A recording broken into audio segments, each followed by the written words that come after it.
tema de hoje são as duas igrejas. Padre, duas igrejas? Quais são essas igrejas? Vejam bem, eu não estou me referindo aqui a nenhuma seita, não é?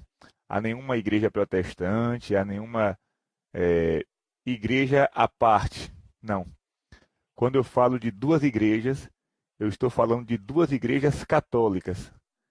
A igreja de Jesus, a verdadeira igreja católica, e uma falsa igreja católica que penetrou, que entrou na igreja verdadeira de Jesus. Então, deixa eu situar todos vocês que estão escutando agora e que vão escutar no futuro. Nós temos hoje, no mundo, duas igrejas. Duas. A igreja fundada por Jesus, a igreja católica, apostólica, romana, fiel à doutrina, fiel à tradição, fiel ao evangelho, fiel aos ensinamentos do Senhor. E nós temos uma segunda igreja, uma igreja falsa, uma igreja a serviço do anticristo, uma igreja contrária aos princípios do evangelho, uma igreja contrária à doutrina católica. Padre, essa igreja, ela é visível? Ainda não. Ainda não. Mas vai se tornar visível no futuro. Então, eu já estou fazendo uma catequese, né, com antecipação, tentando esclarecer um pouquinho. Essa igreja falsa, que está dentro da igreja católica, ela está com uma máscara, com uma roupagem de igreja de Jesus. E é por isso que as pessoas não percebem. Então eu vou abrir essa catequese com a parábola do joio e do trigo que Jesus fez, não é? E que está na palavra. Porém, nos nossos dias, no nosso tempo, esse joio está, digamos que, criando corpo, tomando espaço dentro da igreja de Jesus. Isso que eu estou fazendo aqui não é só uma catequese, não. É também uma denúncia. Não é? Por isso eu peço a Deus a coragem de falar. Porque eu sei que não é fácil. É difícil, é duro para mim que sou sacerdote falar uma coisa como essa. Pois bem, esse joio hoje, digamos que está dominando várias áreas da igreja. E o povo de Deus está confuso. Porque essa falsa igreja católica, essa igreja aparente, que não é o corpo de Cristo, mas o corpo do anticristo, está agindo, está falando, e as pessoas não conseguem entender. E fica aquela confusão, não é? Mas não é a igreja, calma lá. Hoje, nos nossos tempos, nós temos que observar tudo o que é dito e depois se perguntar: quem está falando é a igreja católica de Jesus ou é a falsa igreja que penetrou, que entrou dentro da igreja católica? Nossa Senhora diz assim ao Padre Gobi: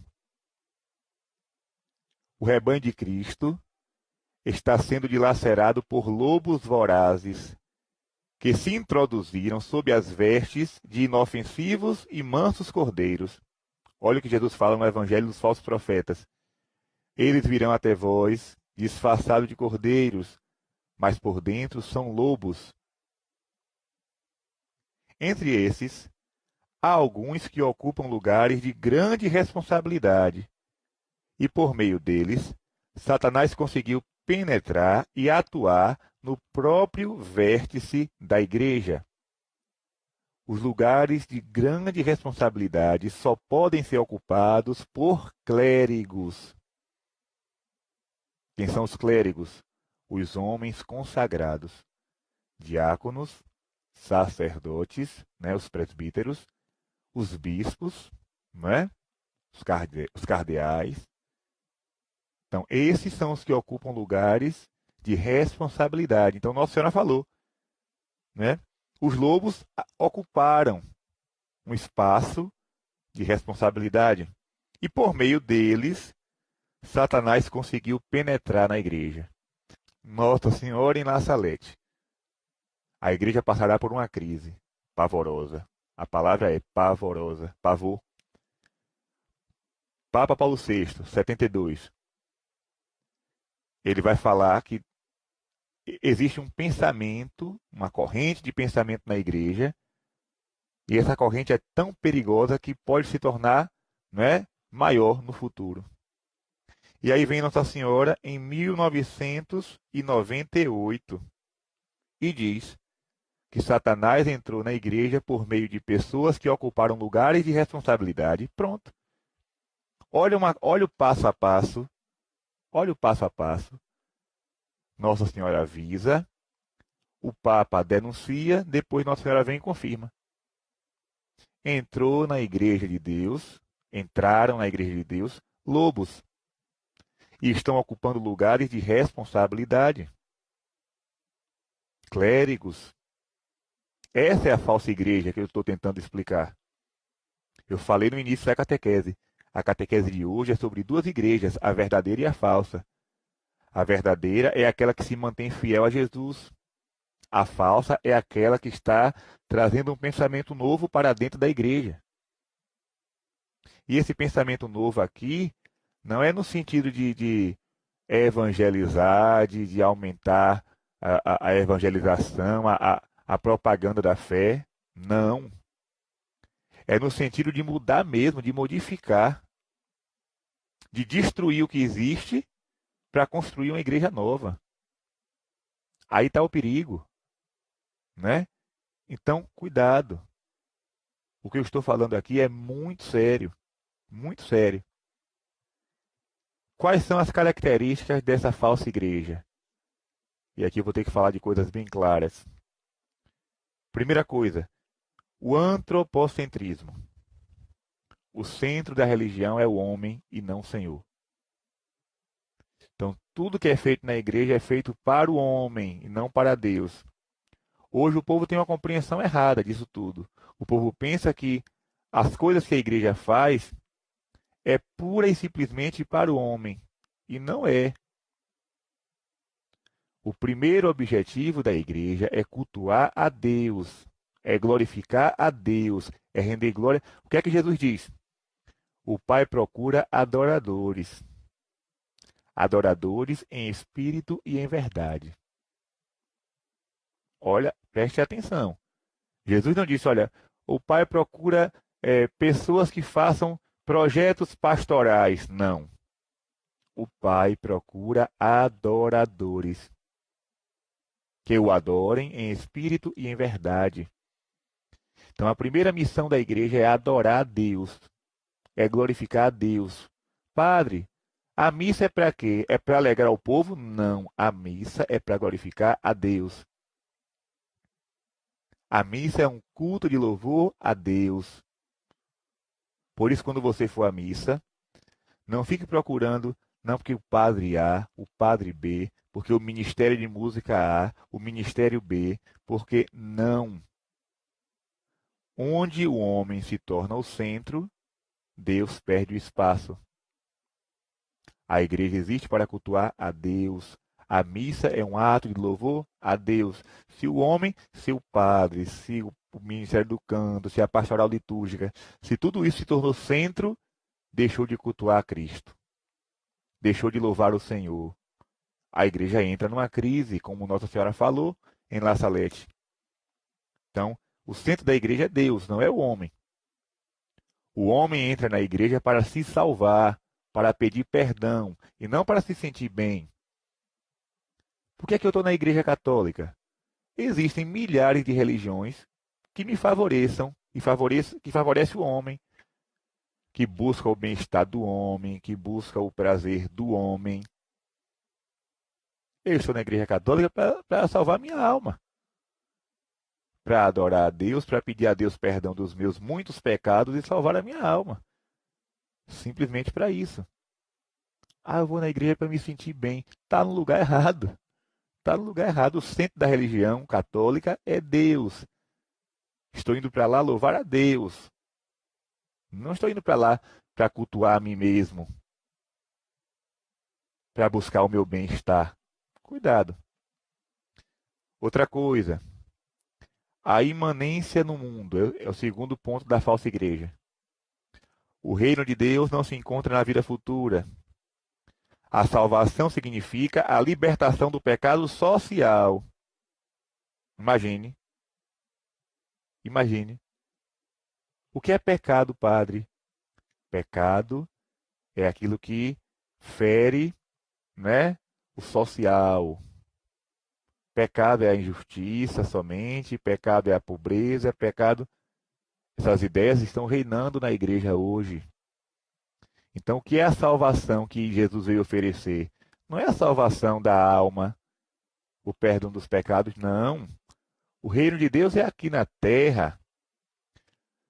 Quando todos os pobres se tornarem ricos, quando não existir mais doentes na fila do hospital, o reino de Deus chegou. Aí teve um bispo que disse assim: ah, então o reino de Deus já chegou na Suíça. Porque na Suíça é muito difícil de ver um pobre na rua. Então o reino de Deus chegou lá. Lembre-se daquilo que Jesus disse a Pilatos, quando Pilatos perguntou: tu és rei? O problema do povo católico é porque o povo católico não lê a Bíblia.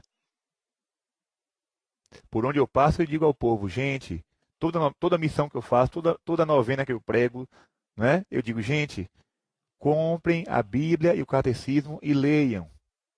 O povo não lê a Bíblia, o povo não lê o catecismo, vive na ignorância e é levado pelos lobos. E quando os sacerdotes querem pregar a verdade, diz que o padre é doido, diz que o padre é maluco, diz que o padre está fora da igreja, que está fora da comunhão. Cuidado. Tenha conhecimento das coisas.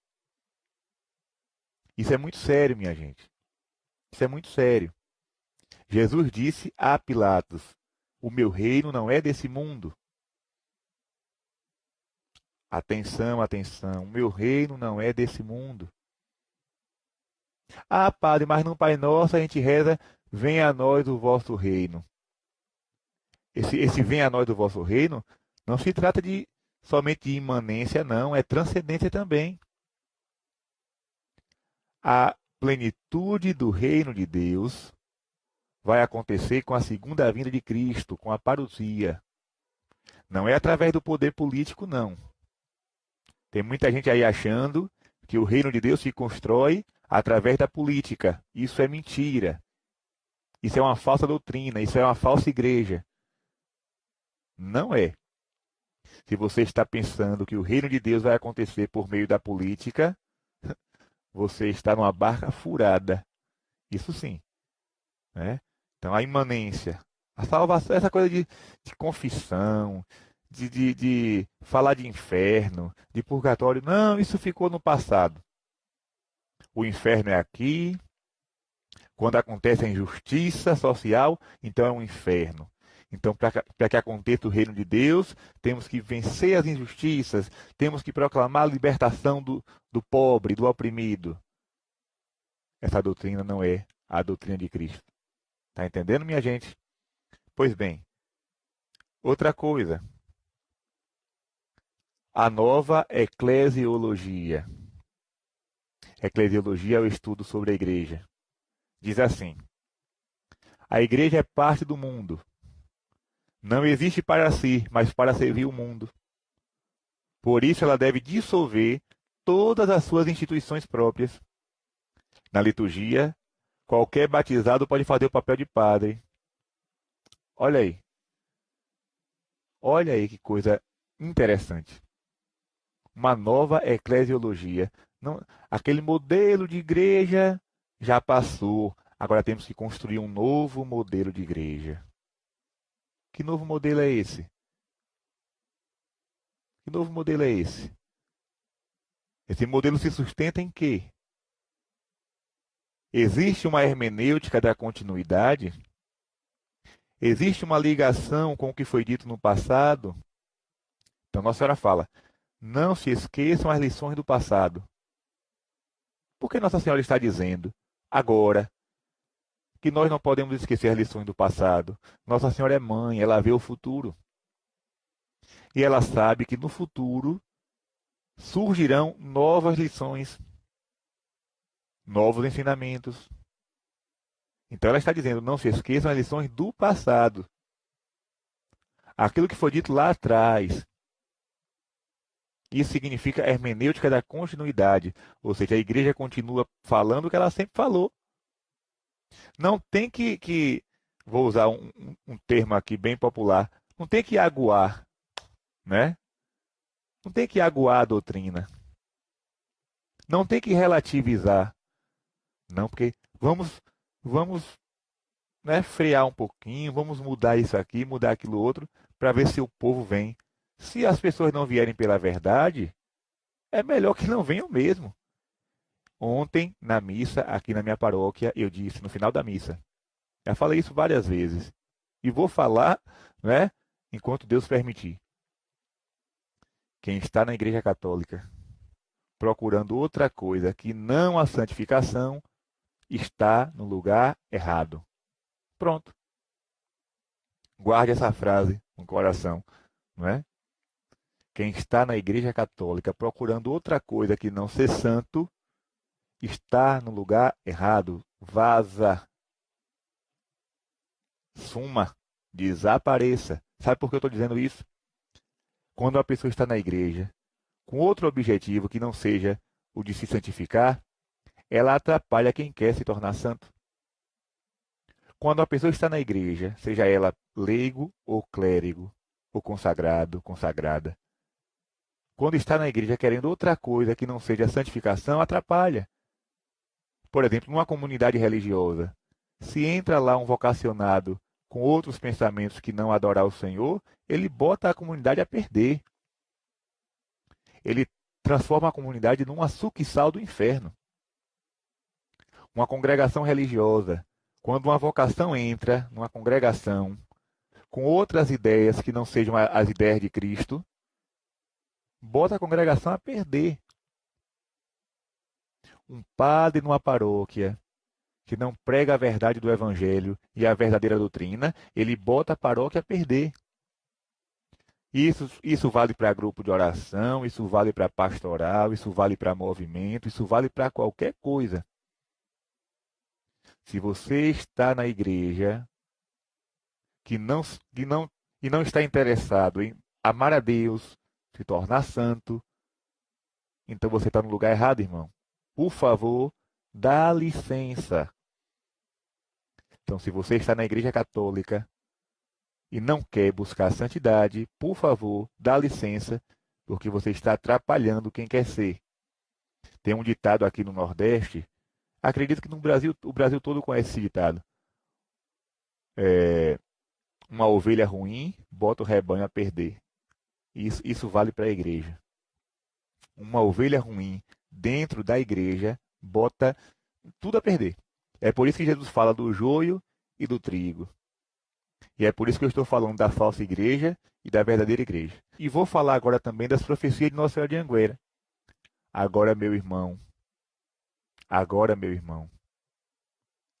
se a aparição for verdadeira, como eu acredito, vamos nos preparar para o futuro. Se a aparição de Anguera for verdade, como eu acredito ser, vamos passar um óleo de massagem aqui nos ombros, né? Para aguentar o peso da cruz. Porque o que Nossa Senhora está falando em Anguera é grave demais. É gravíssimo. Ela diz assim, em 25 de janeiro de 2008. A igreja carregará a cruz da aflição, desolação e humilhação. Por causa dos maus pastores, negar-se-ão grandes dogmas da fé, e os fiéis se tornarão frios e cheios de dúvida. Misericórdia. Maus pastores vão negar grandes dogmas da fé, e os fiéis se tornarão frios e cheios de dúvida. Profecia de Nossa Senhora. Em uma data majestosa, a igreja chorará. Os fiéis hão de lamentar e os rumos da igreja mudarão. Essa profecia aqui já se cumpriu, viu? Em uma data majestosa, a igreja chorará. Que data majestosa foi essa? 11 de fevereiro, quando o Papa Bento XVI anunciou a sua renúncia. Dia de Nossa Senhora de Lourdes. Em uma data majestosa, a igreja chorará. Os fiéis hão de lamentar e os rumos da igreja mudarão. Não vou entrar em detalhes, certo? Depois ela diz assim, com o objetivo de enfraquecer a igreja do meu Jesus, o opositor, com certeza o anticristo, convocará os líderes das falsas religiões e muitos falsos pastores. Juntos farão de tudo para destruir o sagrado e conseguirão muitos dos seus objetivos, mas a vitória final será do Senhor. Então Nossa Senhora sempre dá uma esperança, não é? Ela sempre fala de tudo que vai acontecer, dá detalhes, mas ela sempre diz: a vitória final será do Senhor. É o que ela diz em Fátima. O que foi que ela disse em Fátima? Por fim, o meu imaculado coração vai triunfar. Então ela fala de uma grande confusão, ela fala de uma grande catástrofe espiritual, mas no fundo vem a promessa: o meu imaculado coração vai triunfar. Nossa Senhora fala em Anguera: por fim, a vitória final será do Senhor. O triunfo do coração de Maria e a vitória de Deus é a mesma coisa, viu, minha gente? Não confunda uma coisa com a outra, não. O triunfo do coração de Maria, profetizado em Fátima, e a vitória final de Jesus é a mesma coisa. A alegria de Cristo é a alegria de Nossa Senhora. O triunfo de Cristo é o triunfo de Nossa Senhora. Pois bem, meus irmãos, fique atento. Existem duas igrejas. A igreja verdadeira de Jesus, fiel ao Evangelho, fiel à doutrina, fiel à tradição, fiel aos ensinamentos do passado, como Nossa Senhora falou. E existe uma falsa igreja, que já era denunciada pelo Papa Paulo VI em 1972. Essa falsa igreja está criando corpo, está crescendo, está dominando, está enganando, e o povo, né, vira de gado. Vira de gado. O povo não sabe mais o que é a direita nem a esquerda, né? E aí não sabe, não tem discernimento do que está acontecendo ao redor, não sabe analisar, não sabe interpretar. Cuidado, cuidado. Vou ser mais claro. Se você ouvir da boca de qualquer pessoa da Igreja Católica algo que seja contrário ao que foi ensinado no passado, pula fora, porque é barca furada. Vou dar alguns exemplos. A igreja sempre ensinou que Jesus está presente na Eucaristia. E não é de forma simbólica, mas de forma real. A Eucaristia é uma pessoa. Se alguém na igreja, seja lá quem for, disser o contrário, faz parte da falsa igreja, que é o joio, dentro do trigo, no meio do trigo. A igreja sempre disse que Nossa Senhora nasceu imaculada, sem a mancha do pecado original, dogma de fé. Se alguém disser o contrário, falsa igreja. A igreja sempre disse, e está no catecismo, que existe céu, purgatório e inferno. Se alguém abrir a boca para dizer que não existe o céu, nem o purgatório, nem o inferno, ele pode ser quem for. Não acredite, porque é membro da falsa igreja. Essa falsa igreja ainda não tem corpo, viu? É um pensamento que está se proliferando. Mas será um corpo lá na frente. Será o corpo místico do anticristo. A verdadeira igreja é o corpo místico de Cristo. A falsa igreja é o corpo místico do anticristo. O anticristo é aquele que nega, o anticristo é aquele que contradiz, o anticristo é aquele que vai renegar a fé, vai tentar destruir a fé verdadeira. Muito cuidado, muito cuidado. Aprende, povo católico. Vai ler, povo. Para de assistir novela, povo católico. Para de ficar. Vou ser bem claro, você jovem católico. O tempo que você está lendo Harry Potter, o tempo que você está lendo esses livros, esses romances que surgem por aí, eu não, sei, não vou dizer o nome dos atuais porque eu não sei, não acompanho, mas existem. O tempo que você perde lendo essas besteiras que não te levam a lugar nenhum, você lê coisa da igreja, as encíclicas do Papa, dos papas, o catecismo, a palavra de Deus, que é suprema, né? Está acima de toda e qualquer literatura. Leia, medite e aguarde, né? E aguarde. Leia, medite e aguarde. Tudo que está escrito vai acontecer. O que está no Evangelho vai acontecer, o que está no Catecismo vai acontecer, o que está nas profecias vão acontecer, mas se você não tem conhecimento, você vai ser enganado pelos lobos, pelos falsos profetas, pela anti-igreja, pela falsa igreja. Seja fiel e não arrede o pé da verdade de Deus, viu? Não arrede o pé. Que Nossa Senhora nos abençoe, interceda por nós lá do céu, né? E que a graça de Deus nos sustente nesse tempo tão complicado que estamos vivendo. Que o Senhor sempre esteja ao nosso lado, nos dando força, nos dando coragem, nos dando perseverança, porque não é fácil. É muito fácil estar na igreja no momento de alegria, é muito fácil ser católico no momento do louvor, mas é muito difícil ser católico no momento da dor, da cruz, da crise, da perseguição. Então, vamos pedir ao Senhor força e graça. Tá certo, meus irmãos?